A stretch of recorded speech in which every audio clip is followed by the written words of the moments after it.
Budget سے قبل وزیر اعظم ہاؤس میں بڑی بیٹھک ہوئی۔ سرکاری ملازمین کی تنخواہوں میں 10 سے 15% اضافے کی تجویز پر غور کیا گیا۔ حتمی فیصلہ اتحادیوں کی مشاورت سے ہوگا۔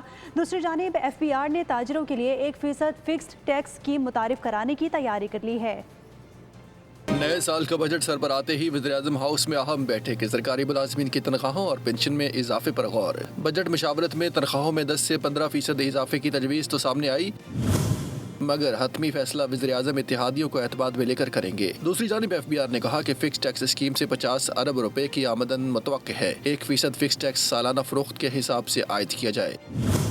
حقیقی آمدنی چھپانے والے تاجروں کے خلاف کارروائی کی جائے۔ ترجمان FBR کے مطابق یہ کوئی ٹیکس ایمنسٹی نہیں بلکہ سالانہ 20 کروڑ روپے تک کا بزنس کرنے والے دکانداروں کو ٹیکس نیٹ میں لانے کا ایک نیٹ ورک ہے۔ ہر چھوٹے بڑے تاجر کے لیے کم از کم 25,000 روپے ٹیکس جمع کرانا لازمی قرار دیا گیا ہے۔